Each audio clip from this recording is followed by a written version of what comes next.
In this video, we're going to be taking a look at the shadow highlight adjustment to help fix underexposed images. The same adjustment can be used to fix overexposed images, but for this tutorial, we're going to be focusing on underexposed images. So if we take a look at the image in front of us, there are clearly some areas of this image which are underexposed. If we take a look at the bottom left-hand corner and the far right side of the image, they're a lot darker than they should be, and we're going to take a look and fix that right now. So we're going to head to Image Adjustments and then Shadows Highlights right over there. Now it will load in the default settings for the shadows and highlights adjustment. Now I will note very quickly I am on Photoshop CS4, but Photoshop CS3 has this adjustment and Photoshop CS2, and I believe Photoshop CS has it as well. So the newer versions of Photoshop definitely have this adjustment. So here are the default settings. It automatically brightens up the shadows of the image. And right off the bat, without showing the extra options, we have two sliders. We have the shadows amount and the highlights amount. Basically, the higher the shadows amount, the brighter the shadows get, and the higher the highlights amount, the darker the extreme highlights get.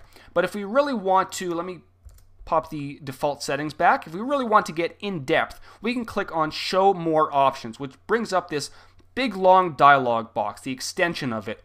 And you'll notice we now have a bunch of new sliders that appear. We have tonal width and radius under both shadows and highlights, and here at the bottom we have color correction and mid-tone contrast. But what do all these new sliders do?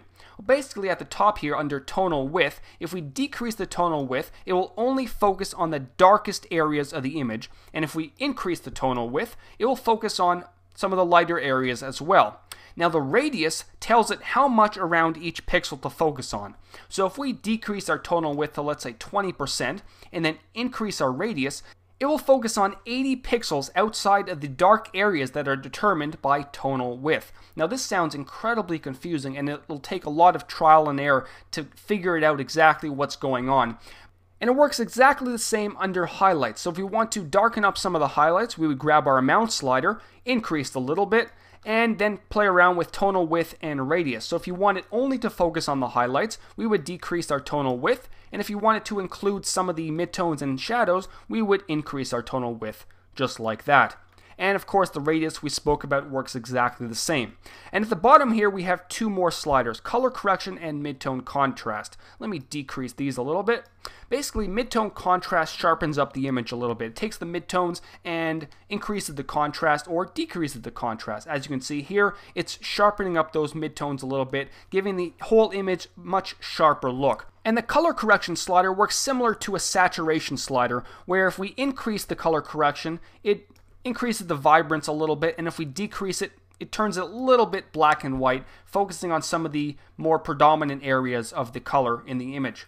So that's a basic overview of the shadow and highlight dialog box under adjustments in Photoshop. Works again in Photoshop CS4, CS3, CS2, and I believe Photoshop CS as well. So you can go ahead and save your settings for future use or load them in later and apply them to another photo. It's just a great way to fix overexposed and underexposed images in Photoshop. And of course, click OK when you're happy with the result. And you can definitely tell the difference. It's taking those dark areas and brighten them up pretty well.